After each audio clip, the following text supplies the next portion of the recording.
Hello friends, TDS provision आप सभी जानते हैं कि कितना इंपॉर्टेंट है सबके लिए और सबको इसकी नॉलेज होनी चाहिए। Tax deducted at source under new tax bill 2025। यहां हमें यह देखना पड़ेगा कि क्या टीडीएस के प्रोविजन में गवर्नमेंट ने कुछ चेंजेस किए हैं, रेट चेंज किया है, थ्रेशोल्ड लिमिट चेंज की है, या टीडीएस के जो प्रोसीजर है, टीडीएस के जमा कराना, टीडीएस डिडक्ट करने के प्रोविजन, टीडीएस रिटर्न फाइलिंग करना, क्या इन सब प्रोविजन में कुछ चेंजेस हैं न्यू टैक्स बिल 2025 में, या एज इट इज वही चीज कॉपी पेस्ट हो गई है? ये हमें आज डिस्कस करना है। तो डिस्कशन के लिए सबसे पहले मैं आपके सामने रखूंगा फ्रीक्वेंटली आस्क्ड क्वेश्चन। सबसे पहले उन्होंने ये मेंशन किया है, बहुत अच्छा काम किया है, आपको मैं बताऊं, क्रक्स अगर मैं दूं तो अच्छा काम किया है, लेकिन इसमें एक छोटी सी दिक्कत है। ये लेमैन के लिए और अच्छा कर सकते थे, वहां थोड़ी सी मिस्टेक है, थोड़ा और होना चाहिए था इंप्रूवमेंट लेमैन के लिए, क्योंकि आपने लेमैन को टारगेट लिया न्यू बिल में कि लेमैन को समझ आना चाहिए। अच्छी चीज की है आपने, थोड़ी बहुत चीजें और आपको इंप्रूव करनी चाहिए थी। और एक और चीज आपको समझनी पड़ेगी कि कुछ जगहों पर पुराने प्रोविजंस ज्यादा इजी थे अंडरस्टैंडिंग के लिए और नया थोड़ा सा मुश्किल हो गया, वो रिस्ट्रक्चरिंग की वजह से। सबसे पहले उन्होंने जो क्लेम किया है उस पर आते हैं। सबसे पहला उनका क्लेम है कि क्या टीडीएस के प्रोविजंस कैसे आपने उसको रिस्ट्रक्चर किया। तो पहली चीज जो उन्होंने मेंशन की है कि हमारे पास टीडीएस में 43 सेक्शंस हुआ करते थे, जो कि टीडीएस कब डिडक्ट होना है, कैसे डिडक्ट होना है, किस रेट से डिडक्ट होना है, उसके लिए बनाया गया था। प्रपोज्ड बिल में हमने एक ही सेक्शन में वो डाल दिया 393। तो देखिए, नंबर ऑफ सेक्शन तो आपने कम कर दिए, लेकिन हमारा टारगेट ये तो नहीं होना चाहिए कि नंबर ऑफ सेक्शन कम हो जाए, बल्कि ये होना चाहिए हमारा टारगेट कि प्रोविजंस ज्यादा इजी हो समझने के लिए। 43 सेक्शंस तो थे, उसमें हमें दिक्कत ये आती थी, मैं अच्छी बात जब बोलूं, दिक्कत हमें ये आती थी कि किसी किसी सेक्शन में जो पेई है, जिसका डिडक्ट टीडीएस कटता है, वो रेजिडेंट होता था, किसी किसी में नॉन रेजिडेंट होता था, किसी किसी में रेजिडेंट नॉन रेजिडेंट बोथ होता था। ये हमारी दिक्कत थी। तो हम लोग स्टूडेंट्स को एक चार्ट बनाकर बताते थे कि बेटा ये सारे सेक्शंस में पेई को रेजिडेंट होना जरूरी है, इसमें नॉन रेजिडेंट के लिए है, नॉन रेजिडेंट रेजिडेंट दोनों के लिए है, जैसे लॉटरी इनकम में दोनों के लिए है, जैसे सैलरी इनकम में दोनों के लिए है, इंटरेस्ट इनकम में रेजिडेंट के लिए है और नॉन रेजिडेंट के लिए दूसरा सेक्शन बन जाता था। तो इस तरीके से बाइफर्केशन था, वो उन्होंने बहुत अच्छा इंप्रूव किया और उन्होंने रेजिडेंट के लिए अलग टेबल तैयार कर दिया, सारे पेमेंट्स के ऊपर टीडीएस के रेट, नॉन रेजिडेंट के लिए अलग कर दिया, और जो रेजिडेंट नॉन रेजिडेंट दोनों के लिए था डिडक्शन, उनके लिए अलग कर दिया। तो 3 टेबल बना दिया उन्होंने। ये अच्छी चीज की उन्होंने, बहुत बढ़िया काम किया है। लेकिन इस बात का दावा करना कि हम एक ही सेक्शन में लेकर आ गए, उससे क्या फर्क पड़ जाता है? आप एक सेक्शन लाओ, 10 सेक्शन लाओ, अगर क्लैरिटी है तो वो भी ठीक है। अब एक सेक्शन आप सिर्फ रेजिडेंट के लिए रखते, दूसरा सेक्शन नॉन रेजिडेंट, तीसरा तीनों के लिए, तो वो भी ठीक होता। लेकिन आपने एक ही सेक्शन में टेबल डालकर तीनों के लिए अलग अलग टेबल बना दिया, उसमें भी कोई दिक्कत नहीं है, बहुत अच्छा काम किया। समस्या बताता हूं। जैसे उन्होंने कहा कि हमने 3 टेबल तैयार किया, एक में पेई रेजिडेंट को रखा, दूसरे में नॉन रेजिडेंट को रखा, तीसरे में रेजिडेंट नॉन रेजिडेंट दोनों के लिए रखा। साथ में उन्होंने ये कह दिया कि हम रेस्पेक्टिव टेबल, हर टेबल में पेमेंट का जो हमारा नेचर है वो, और रेट टीडीएस का क्या होना चाहिए, और थ्रेशोल्ड लिमिट जिसके बियॉन्ड जाने पर टीडीएस डिडक्ट होता है, वो भी हमने टेबल में ही मेंशन कर दिया। ये बात पूरी तरीके से सच नहीं है, पूरी तरीके से सच नहीं है। यहां पर आपने क्या गड़बड़ी की है, कुछ कुछ जगहों पर मैं आपको दिखाऊंगा वो जगह। जैसे डिविडेंड है, डिविडेंड में 194 सेक्शन हमारा हुआ करता था और डिविडेंड का टीडीएस 10% है, और वहां पर जो थ्रेशोल्ड लिमिट थी वो सिर्फ इंडिविजुअल रेजिडेंट के लिए थ्रेशोल्ड लिमिट थी, बाकियों के लिए नहीं थी। इन्होंने टेबल में as it is threshold limit 0 कर दिया, हटा दिया बिल्कुल थ्रेशोल्ड लिमिट। एकदम से आप लेमैन अगर हो, पढ़ रहे हो, तो आपको लगेगा भाई ये थ्रेशोल्ड लिमिट गायब होगी। फिर जाकर अलग दूर जाकर उन्होंने मेंशन किया है कि इंडिविजुअल अगर हैं तो उनके लिए ये थ्रेशोल्ड लिमिट लगेगी। तो आपको जब थ्रेशोल्ड लिमिट सारा एक जगह रखना था तो फिर उसको अलग अलग करने की जरूरत नहीं, फिर आप खुद ही अलग अलग कर रहे हो, उसमें दिक्कत है। मैं दिखाऊंगा कहां दिक्कत है। ओके, ये तो उन्होंने मेंशन किया कि हमने मर्ज कर दिया है, सभी एक ही जगह पे कर दिया, वो सारी चीजें बता दी। और इसके बाद ये भी बता दिया, देखिए टीडीएस, कई जगहों पर टीडीएस कटता नहीं है, मतलब टीडीएस की रिक्वायरमेंट नहीं है, तो उन्होंने जहां जहां टीडीएस की नहीं रिक्वायरमेंट है, जैसे अगर ब्याज पे ऊपर टीडीएस कट रहा है और इंटरेस्ट आप गवर्नमेंट को दे रहे हो, किसी बैंक को दे रहे हो, तो वहां टीडीएस की रिक्वायरमेंट जीरो थी, नहीं थी। तो जहां जहां टीडीएस की नहीं रिक्वायरमेंट थी उनको उन्होंने एक कॉलम में डालने का प्रयास किया है अलग से कि यहां यहां टीडीएस नहीं कटेगा। आप अगर ये पढ़ लेते हो तो आपकी क्लैरिटी आ जाएगी, टीडीएस नहीं कटेगा। इसके अलावा टीडीएस लोअर रेट से कटना, लोअर रेट का सर्टिफिकेट लेना, या टीडीएस नहीं कटने का सर्टिफिकेट, जैसे कि आप जानते थे कि 15G 15H होता था, जहां टीडीएस अगर आप फॉर्म भर देते हैं कुछ पेमेंट्स के लिए तो टीडीएस डिडक्ट करने की जरूरत नहीं थी। वो चीज भी उन्होंने डाली है, लेकिन अलग से अलग अलग उसके कॉलम बना दिए हैं, अलग अलग सेक्शन तैयार कर दिए हैं। प्रोसीजर्स, अच्छा आपको मैं क्रक्स बताऊं तो टीडीएस के रेट, अगर मैं आपको पढ़ा दूं इनकम टैक्स, क्रक्स एक बारी सीधा बता देता हूं, income tax act 1961 plus budget 2025 जो रिसेंटली आया, अगर ये मर्ज कर दिया जाए तो टीडीएस का जो प्रोविजन सामने हमें दिखता है वो as it is income tax bill 2025 में प्रपोज्ड है, मतलब कोई भी परिवर्तन नहीं किया गया है। लेकिन अगर आप इनकम टैक्स एक्ट 1961 को फाइनेंस एक्ट 2024 को अमेंड करके अगर कंपेयर करोगे तो आपको चेंजेस दिखेंगे, बिकॉज आप बजट नहीं देख रहे। बजट 25 में जो वो लेकर आए चेंजेस, टीडीएस में मेजर चेंजेस लेकर आए, मैंने उसका वीडियो भी तैयार किया है। तो टीडीएस में मेजर चेंजेस लेकर आए, वो चेंज अगर आप मर्ज कर दो इनकम टैक्स एक्ट 1961 में, तो ये जो नया बिल है वो एज सच कॉपी किया हुआ है, मतलब मैटर कॉपी है, उसमें कोई चेंजेस नहीं है, ना थ्रेशोल्ड लिमिट में चेंज है, ना रेट के डिडक्शन में चेंज है, ना टीडीएस काटने के टाइम लिमिट में चेंज है, क्योंकि टीडीएस काटा जाता है, कुछ टीडीएस है at the time of payment काटते हैं, कुछ टीडीएस पेमेंट और क्रेडिटेड व्हिचएवर इज अर्लियर काटते हैं, कुछ टीडीएस है at the end of the year काटते हैं।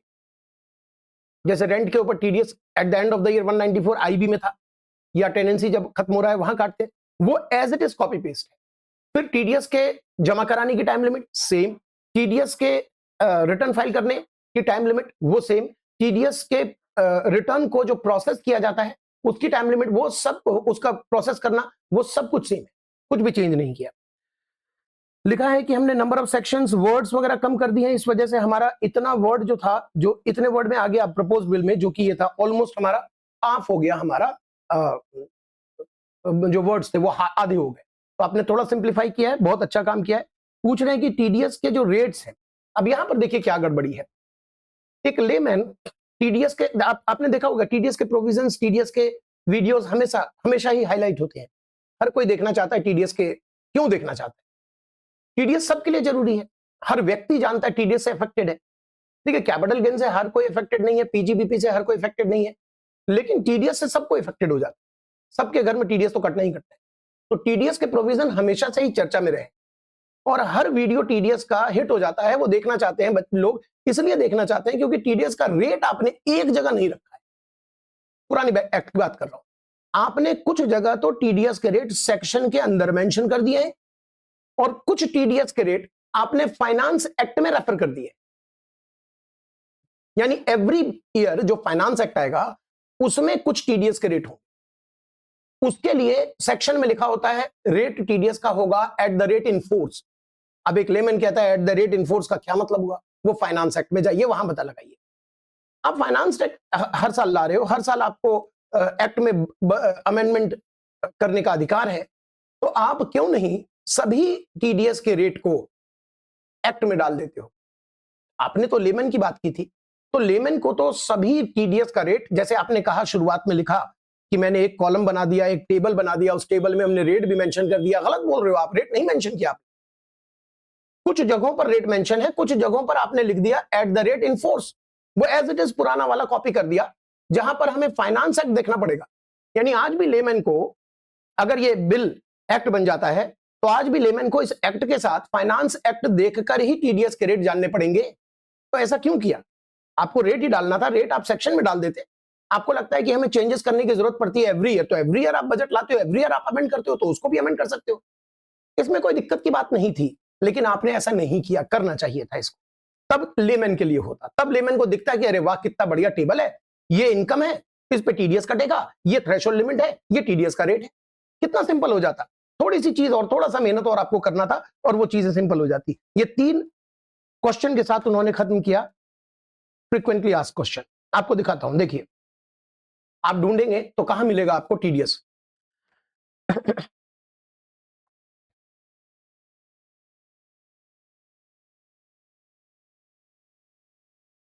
टीडीएस आपको मिलेगा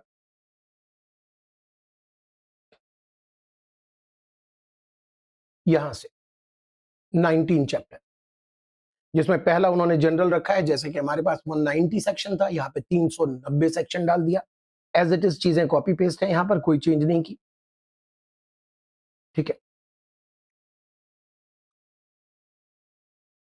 उसके बाद 391 और यहां से 392 टीडीएस, ये सेक्शन यहां से आ गया, जिसमें इन्होंने पहले जनरल बताया कि सैलरी के ऊपर टीडीएस कैसे हम काटेंगे। जैसे 192 सेक्शन होता था, वैसे 392 सेक्शन डाल दिया उन्होंने, सैलरी पर टीडीएस कैसे कटेगा, क्योंकि सैलरी पर एवरेज रेट से कटता है, आप भी जानते हो।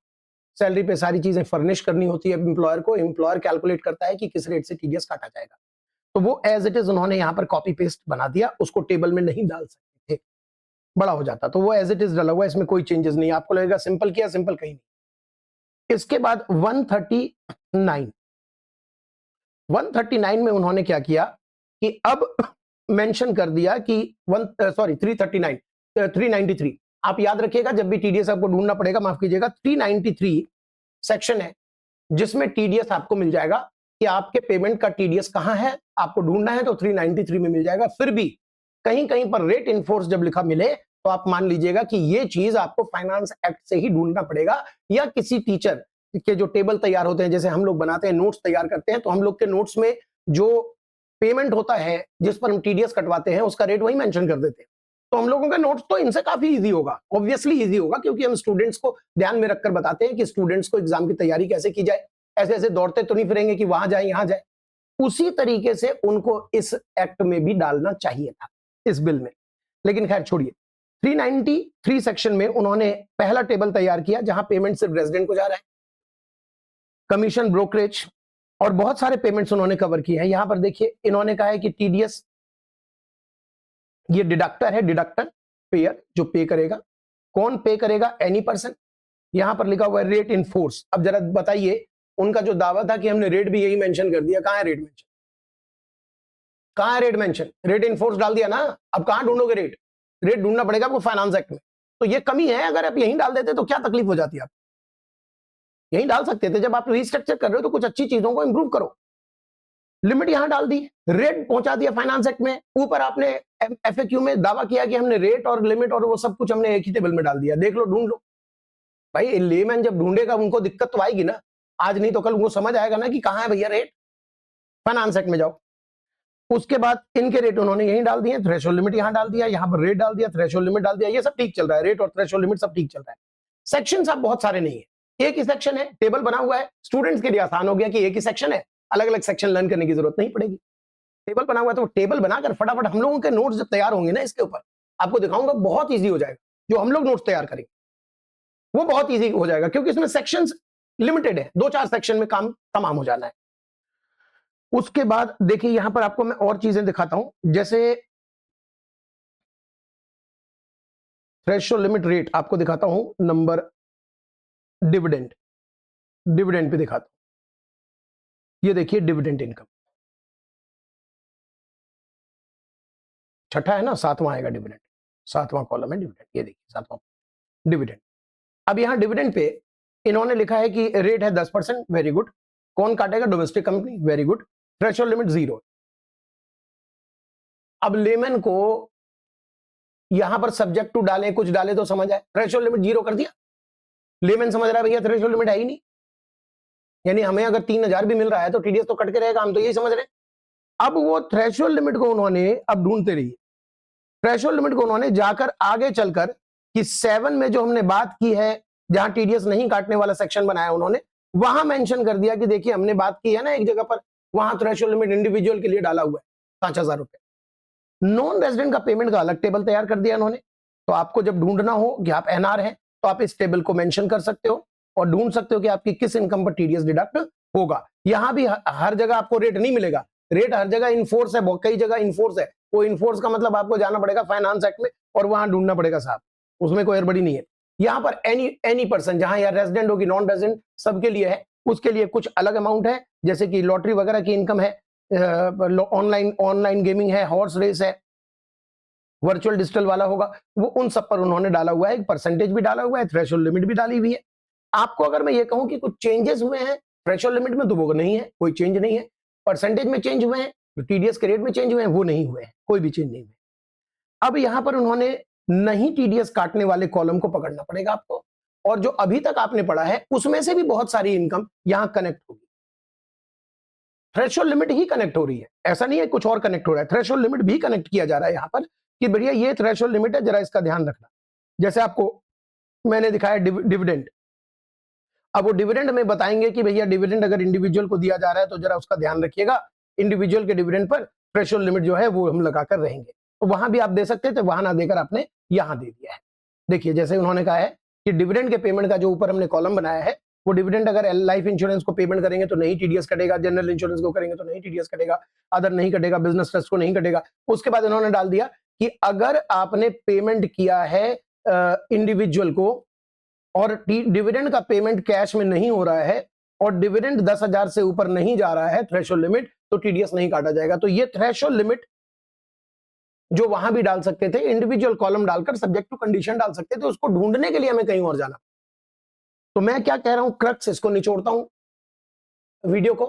टीडीएस के प्रोविजन में income tax act 1961 plus budget 2025 को अगर मिला दिया जाए तो इस बिल में उनके मुकाबले कोई भी चेंजेस नहीं। लैंग्वेज उन्होंने हल्का कर दिया है, अच्छी बात है। सेक्शन उन्होंने बहुत कम कर दिया है, अच्छी बात है।